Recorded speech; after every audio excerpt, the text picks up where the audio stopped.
Hello friends, आज की इस क्लास में हम बात करेंगे root mean square value of theorem. मतलब root mean square value theorem क्या है, कैसे ये हीट प्रोड्यूस करती है इन एसी में और कैसे हीट प्रोड्यूस करती है बाय डीसी, और क्या इसकी डेफिनेशन है, कहाँ ये काम आती है आगे जाके हमारे, और भी जो इसके बारे में जितनी भी हमारी और भी जानकारी हैं वो आज इस क्लास में हम डिस्कस करेंगे। और फ्रेंड्स, अगर आप हमारे चैनल पर नए हैं तो चैनल को सब्सक्राइब करें और बेल आइकन को प्रेस कर दें ताकि आपको ऐसी फिजिक्स की वीडियो हमारे चैनल पे मिलती रही। तो फ्रेंड्स, स्टार्ट करते हैं अपनी आज की class, root mean square value theorem. Friends, जो root mean square value theorem है इसको हम आरएमएस वैल्यू थ्योरम भी बोलते हैं, और इसे हम वर्चुअल वैल्यू और effective value of alternate current भी कहते हैं। तो देखते हैं रूट मीन स्क्वायर वैल्यू की थ्योरम की जो डेफिनेशन है वो क्या है। Root mean square value of alternate current is that value of direct current or street current which produce same time heat in a given resistance in a given time as produced by alternate current when passed through the same resistance for the same time। तो friends, ये क्या कह रहा है कि जो RMS value है हमारी, जो RMS वैल्यू है उसमें जो डायरेक्ट करंट की जो DC की वैल्यू होती है और जो स्ट्रेट करंट की वैल्यू होती है वो प्रोड्यूस कैसी होती है, वो प्रोड्यूस होती है जब उसमें same heat in a given resistance, कि जितना रेजिस्टेंस है उसमें उतनी ही हीट हो और उतने ही टाइम में, यानी उतने ही टाइम में उतना ही रेजिस्टेंस होना चाहिए और उतनी ही हीट प्रोड्यूस होनी चाहिए। किसके कारण? बाय अल्टरनेट करंट के कारण, बाय एसी के कारण। मतलब क्या कह रहा है कि root mean square value theorem जो है वो क्या कहती है कि इसमें जो डीसी करंट है उसकी जो वैल्यू है, ये वैल्यू कैसे निकलती, ये हमें कैसे पता चलता है कि डीसी करंट की वैल्यू क्या है। विच प्रोड्यूस, उसमें एक इक्वल टाइम में इक्वल रेजिस्टेंस होना चाहिए और उतनी ही उसमें हीट प्रोड्यूस होनी चाहिए। किसके द्वारा? बाय अल्टरनेट करंट के द्वारा। when passes through same resistance for the same time, मतलब कि उसमें जितना रेजिस्टेंस पास हो रहा है उतने ही जितने टाइम में जितना टाइम ले रहा है वो कंप्लीट होने में, उतना ही उसमें रेजिस्टेंस भी पास होना चाहिए। तो ये कहती है रूट मीन स्क्वायर वैल्यू की थ्योरम। अब हम देखेंगे root RMS value is also called effective value और वर्चुअल वैल्यू। जो हमारी आरएमएस वैल्यू है उसको हम इफ़ेक्टिव वैल्यू और वर्चुअल वैल्यू भी कहते हैं। जैसे हमने ऊपर भी बात करी थी कि इसे हम वर्चुअल वैल्यू और effective value of alternate current भी कहते हैं। तो जो हमारी इफ़ेक्टिव वैल्यू है उसको हम किससे डिनोट करते हैं? आई इफ़ेक्टिव से, और जो वर्चुअल वैल्यू है उसको अब हम डिनोट करते हैं आई वी से। अब हमने देख ली इसकी डेफिनेशन। अब हम बात करेंगे इसमें हीट प्रोड्यूस बाय एसी, मतलब एसी से इसमें हीट प्रोड्यूस कैसे होती है और कितनी होती है वो देखेंगे। अब alternate current at any instant is given by, मतलब अल्टरनेट करंट को हम किसी इंस्टेंट पे कैसे डिनोट करते हैं, कैसे लिखते हैं? I equal to I naught sine omega T. ये हो गई हमारी first equation. Therefore heat produced by a current for a small time D T is, अब हमें चेंज निकालना है, लार्ज चेंज निकालना है, छोटे से बड़ा चेंज निकालना है। तो उसके लिए हम क्या लिखेंगे कि जो डी एच है वो I square R T D T, यानी जो हीट का फॉर्मूला होता है हमारे पास आई स्क्वायर आर टी, ये होता है हमारे पास हीट का फॉर्मूला। अब हीट के फॉर्मूले से हम निकालेंगे कि इसमें कितनी हीट जो है वो प्रोड्यूस होती है। तो इसके लिए हमें स्मॉल चेंज पता है, स्मॉल टाइम पता है हमें, तो हम स्मॉल टाइम से लार्ज चेंज निकालेंगे कितना चेंज हुआ है। तो क्या लिखेंगे हम? D H I square R D T, हमें आई की वैल्यू पता है। आई की वैल्यू क्या है? आई नॉट साइन ओमेगा टी, वो हमने यहाँ पुट कर दी, आई नॉट साइन ओमेगा टी का होल स्क्वायर, क्योंकि आई स्क्वायर है, और आर डी टी। अब यहाँ से हमारे पास क्या आ गया?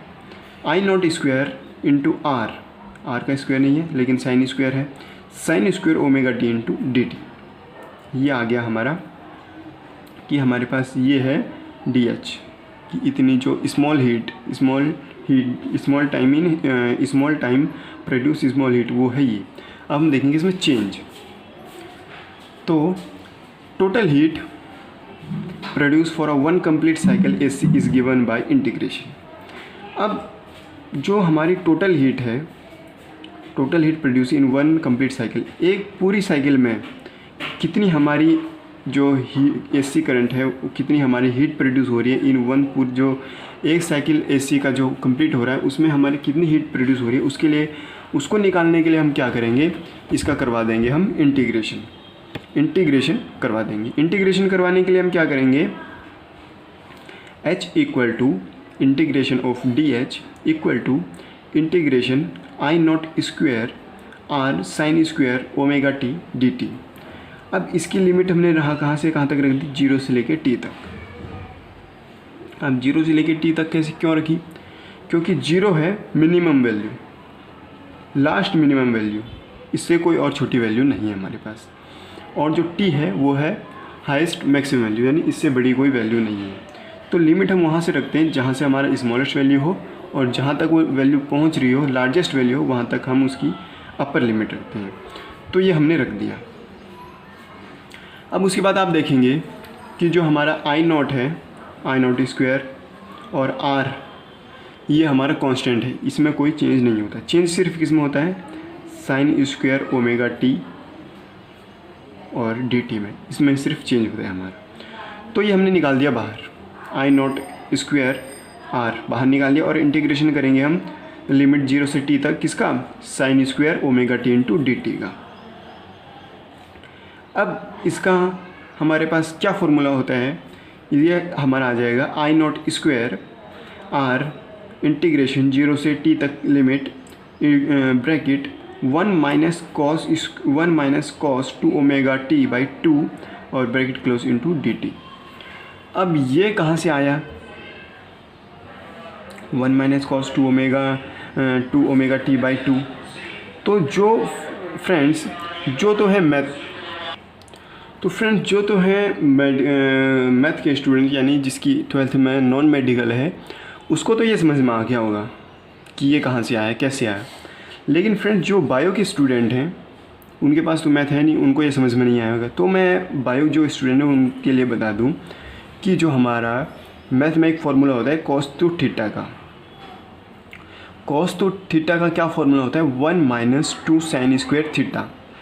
तो यहाँ से हम साइन स्क्वायर को, जो यहाँ से जो ये साइन स्क्वायर है, इस साइन स्क्वायर को हम इस साइड ले आए, और ये जो सारी वैल्यू है एक साइड रख दी।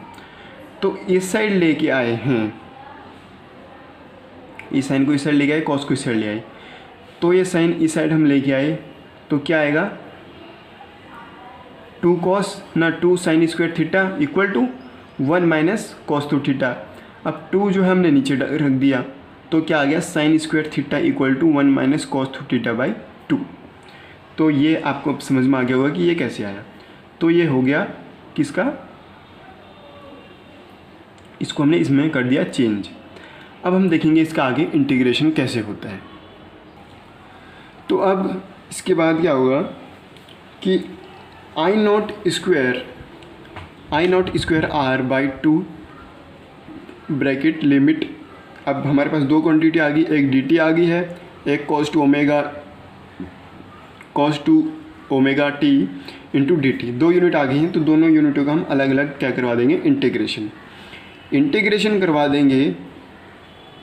तो क्या होगा हमारे पास 0 से t तक dt का, और minus cos two omega t into dt। ये जो 2 था ये नीचे था, ये कॉमन बाहर निकाल लिया हमने। अब dt का इंटीग्रेशन करवाएंगे तो सीधा t आ जाएगा। अब cos two omega t into dt का इंटीग्रेशन कराएंगे तो क्या आएगा हमारे पास, sine two omega t by 2 omega. जो 2 ओमेगा है ये एक हमारी कांस्टेंट वैल्यू है, इसलिए हमने ये नीचे रख दी। वेरिएबल वैल्यू है, कांस्टेंट नहीं वेरिएबल वैल्यू है। और जो हमारी ये लिमिट है, वो लिमिट इंटीग्रेशन होने के बाद पीछे आ जाती है। अब इसके बाद हम क्या करेंगे, I0 square R by 2 into T minus ये 1/2 फिर कॉमन निकाल लिया हमने, 1/2 ओमेगा, और इंटू अब हमने कर दी यहाँ लिमिट पुट। पहले अपर लिमिट पुट करेंगे फिर lower limit. Upper limit put करी तो क्या आया हमारे पास t। यहाँ से जो हमारी ओमेगा थी, ओमेगा की वैल्यू हमने 2π/t रख दी और ये t से इसको करवा दिया मल्टीप्लाई, और 0 से तो 0 ही आ जाएगा हमारे पास। उसके बाद क्या आया हमारे पास आगे, I0² r/2 into t minus 1/2 omega into sine 2 into 2π/t और माइनस साइन 0। ये t से ये t कर गया, हो गया कैंसिल। साइन 4π क्या होता है 0 और साइन 0 ऑलवेज 0। तो हमारे पास क्या आ गया, I0² इंटू t माइनस 0। ये मैंने आपको पहले बता दिया था, साइन 4π 0 होता है और साइन 0 भी 0 होता है। तो यहाँ से हमारे पास क्या आ गया, हीट कितनी प्रोड्यूस होगी, I0² RT/2। ये हो गया हमारी इक्वेशन सेकंड। अब इसके बाद हमने देख लिया कि हीट प्रोड्यूस बाय AC। अब हम देखेंगे heat produce by DC। Let I be virtual value of AC। Okay, अब इसके बाद heat produce in time t। अभी तक हमने किस में देखा था, T/2 में। अब हम देखेंगे फुल साइकिल t में। तो हीट कितनी प्रोड्यूस होगी, IV² RT। ये हो गया हमारी इक्वेशन थर्ड। अब एक हीट तो ये प्रोड्यूस हो रही है ये DC में और ये प्रोड्यूस हो रही है AC में। दोनों करवा देंगे कंपेयर करवाने के बाद क्या आएगा हमारा, IV² RT equal to I0² RT/2। यहाँ से क्या होगा, RT से RT कैंसिल और RT से RT कैंसिल हो गया। अब इसके बाद यहाँ पे हमने एक स्टेप लिखा नहीं है, क्या आएगा हमारा, IV² इंटू I0²/2 यह है। अब जो स्क्वायर इसके ऊपर अंडर रूट आ जाएगा, यानी IV equal to under the root I0²/2।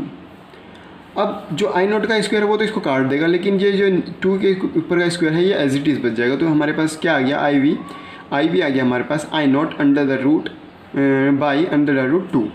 और इसको जब हम सॉल्व करेंगे तो हमारे पास क्या आएगा, IV इक्वल टू 0.707 I0। तो ये आ गया हमारे पास क्या, ही करंट, इतना करंट हमारा जो है वो प्रोड्यूस हुआ। अब hence RMS value of AC और इफेक्टिव वैल्यू ऑफ AC और virtual value of AC is 0.707 times peak value of AC। यानी जो हमारी वो पीक वैल्यू है, जो हमारी वो जो ग्राफ की जो हमारा ग्राफ की वेव है उसकी मैक्सिमम वैल्यू क्या होगी, वो होगी 0.07 टाइम्स पीक वैल्यू और 70.7% of the peak value of AC, 70.7%। Similarly, we can prove that the RMS value of alternate EMF। तो फ्रेंड जैसे हमने RMS value of alternate current किया था वो ही सेम मेथड है RMS value of alternate EMF निकालने का। इसमें आपको क्या करना है, जहाँ पे आपको I दिखे वहाँ पे आपको E से डिनोट कर देना है, और जहाँ आपको I0 वहाँ पे E0 से आपको डिनोट कर देना है।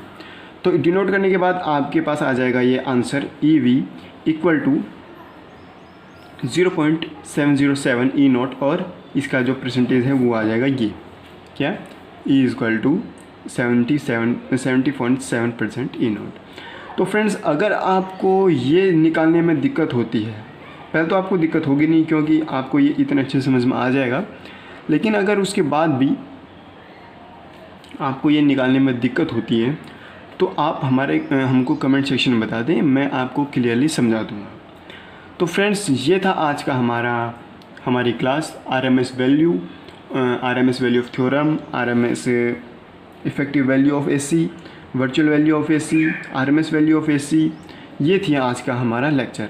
तो फ्रेंड्स आपको हमारा ये आज की क्लास कैसी लगी ये हमें कमेंट सेक्शन में बताइए, और वीडियो अगर आपको हमारी क्लास अच्छी लगे तो वीडियो को लाइक करें, शेयर करें, अपने दोस्तों के साथ शेयर करें ताकि उनकी हेल्प हो। और अगर अभी तक आपने हमारा चैनल सब्सक्राइब नहीं किया तो चैनल को सब्सक्राइब कर दें ताकि आपको फिजिक्स की ऐसी वीडियो मिलती रहे। और फ्रेंड्स अगर आपको ये RMS value of alternate EMF निकालने में कोई दिक्कत होती है तो आप हमें बेझिझक कमेंट सेक्शन में मैसेज कर दें, हम वहाँ से आपकी प्रॉब्लम ले लेंगे और आपको सॉल्यूशन दे देंगे। तो फ्रेंड्स आज की इस वीडियो में इतना ही, मिलते हैं अगले वीडियो में अगले टॉपिक के साथ।